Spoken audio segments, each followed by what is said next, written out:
Hey everybody, this is our native Blackwater tank.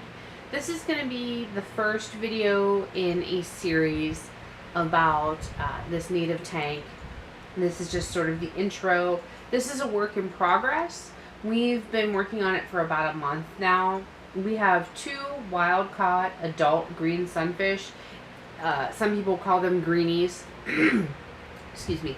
I've started to call them greenies because the groups in that I belong to about native fish keeping, they tend to just call them greenies. So they are green sunfish. They are very closely related to bluegill, and a lot of people, especially in our area, just call them bluegill. Now, ours are hiders.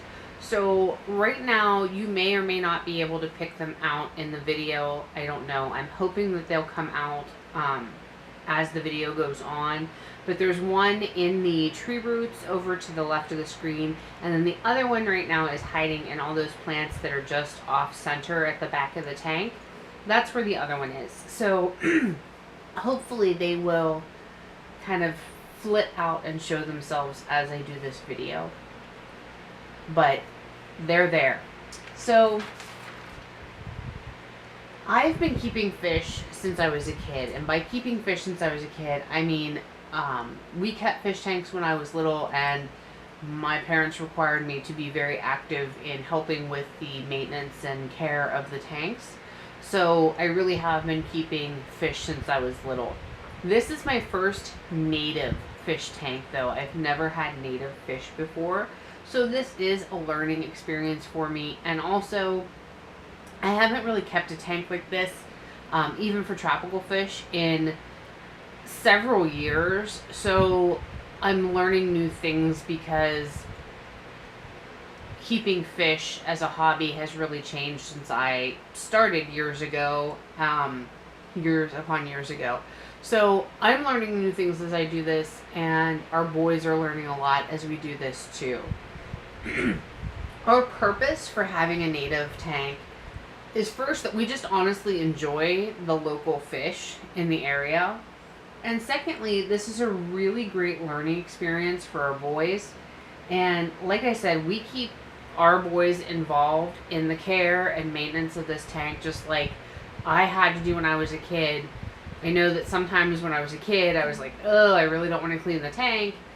But as an adult, that gave me a lot of knowledge so that I could keep fish as an adult and really enjoy the hobby. And I hope that the boys will learn a lot from this, and that it will give them an appreciation for our native fish, for ecosystems, and just animals in general, and teach them some responsibility and good stewardship of the environment. So, you know, it's part enjoyment and part something to enrich the boys. And my throat is really got a tickle in it, so please excuse me.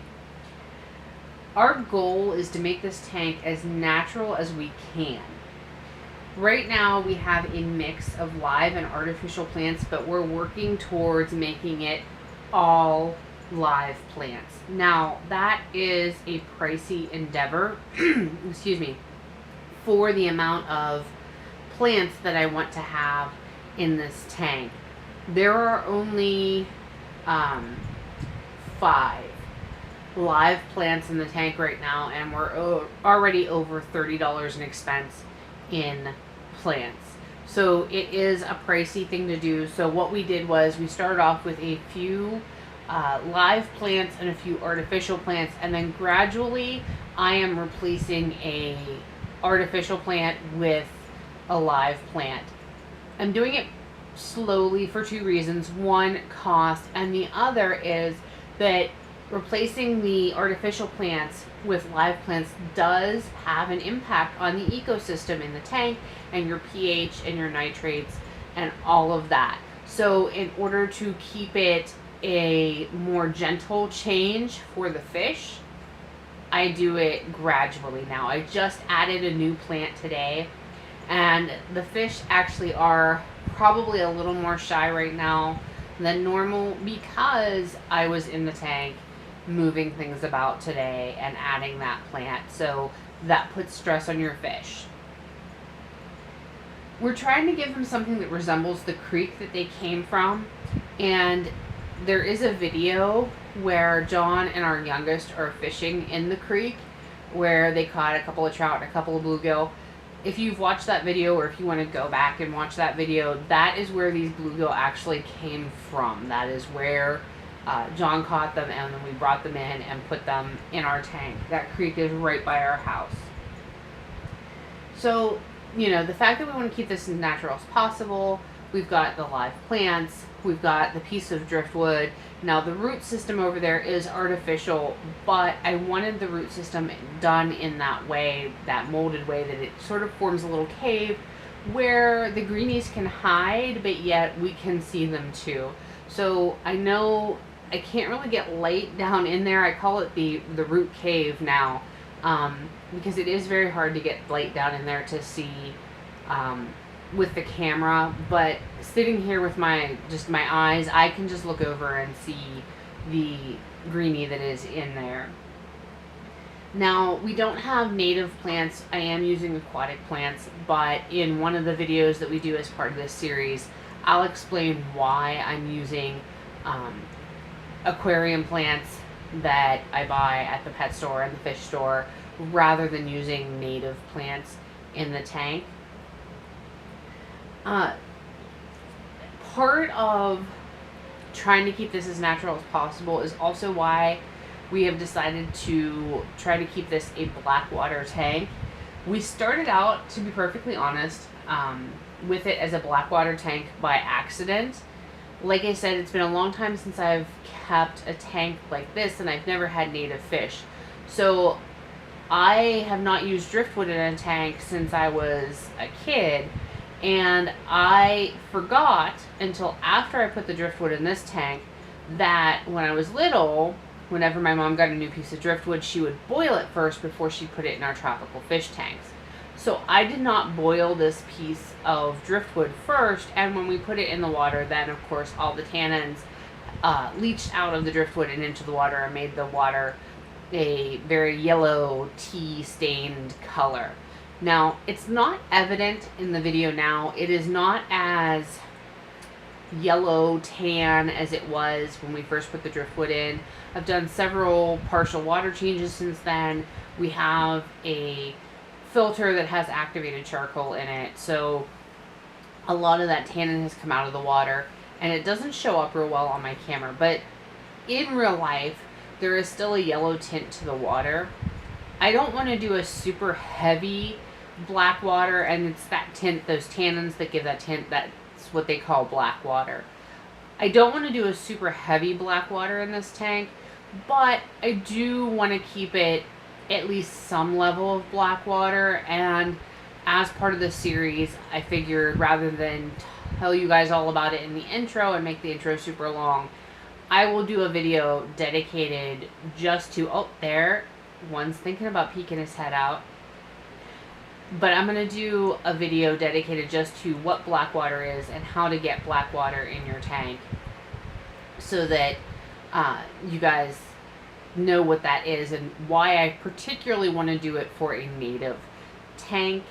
It has a lot of benefits for your fish and your plants and everything, and like I said, I will do a video dedicated just to that.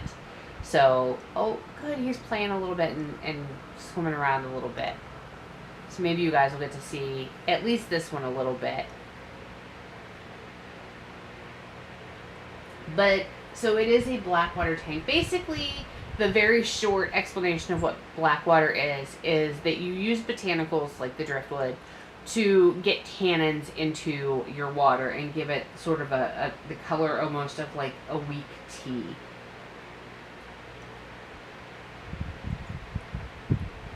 We do feed our greenies live minnows, as you can see. So their only tank mates are the minnows. Now in here right now there is one silver minnow, and then there's a whole bunch of rosy red minnows. I alternate back and forth between the pet stores. One pet store has just rosy red minnows. The other pet store has rosy reds and silver minnows, but theirs cost 4 cents a minnow more. So I try to alternate back and forth between them so that they're not always offered the same thing. But that these tank mates that you see as I do successive videos, you will notice that there will not be the same number, nor will there always necessarily be the same color of minnows in with them, because these minnows that you see floating around are not pets, but they are indeed our greenies' food supply. Like I said earlier, our greenies are super shy. If you're going to keep a native tank, you have to take into consideration the traits of the species you are putting in your native tank. In our case, greenies are sort of a more shy fish. I've seen people that have tanks set up differently than ours, and their greenies are out all the time because really their greenies don't have anywhere else to be. We, again, are trying to go for something more natural, and where the creek they came out of is there's all kinds of root systems and down trees and logs and twigs and sticks and all this stuff that they can hide in. So I've kind of tried to replicate that the best I can here in the tank, and I just accept that they hide when they want to hide, and they come out and swim around when they want to come out and swim around. I have no control over it. They are fish, and I'm just letting the fish do their thing and not trying to force them to be on display 24/7. So I just accept that sometimes they hide and sometimes they come out and they do it at their own whim. Like I said earlier, this will be the first in a series of videos that I do on this tank. And some of the other videos that I want to do, we're going to cover greenies in nature and their care and feeding in aquariums. I'm going to do a video on setting up a native tank. I'm going to do a video on maintaining your native tank, and I want to do the video just on Blackwater tanks. And we will do update videos on this tank, so when I get more live plants, I'll probably do an update. When I alter the water a little bit to make it a little more noticeable that it is a Blackwater tank, I'll probably do an update then, although I may just do the whole Blackwater video when I do that. I don't know. There's a few different ways to make your tank a Blackwater tank.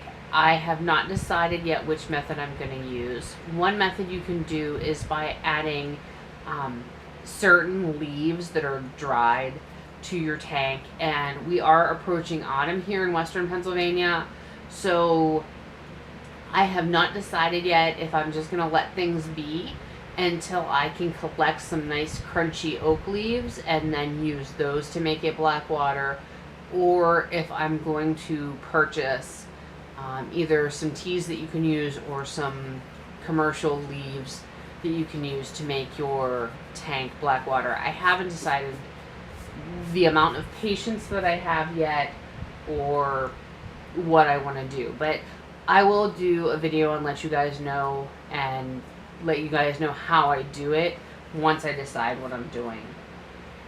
If you guys have any questions about native tanks or suggestions for future video topics about our native tank, please leave them in the comments, and I'm more than happy to do the best I can to answer anything. I am not obviously a biologist. I don't know everything there is to know about fish. Like I said, some of this is very much a learning process for me as I go, but it's very enjoyable. I'm having a great time doing this tank, and I want to pass that on to all of you guys, and hopefully maybe inspire some of you who are up for the challenge to try keeping your own native tank. But some of that we'll talk about as I talk about setting up native tanks, and that will be legalities, because some fish are no-nos, are off limits to keep in a tank, and there are some other things too to keep in mind. So we'll talk about that in a future video too. So if you've enjoyed this video and you would like to see more of this series, please hit the like button, subscribe to the channel, And I'm going to probably let this video go for a minute just without me talking, just to see if he will come out and swim around for a little bit. So until the next video, guys, bye.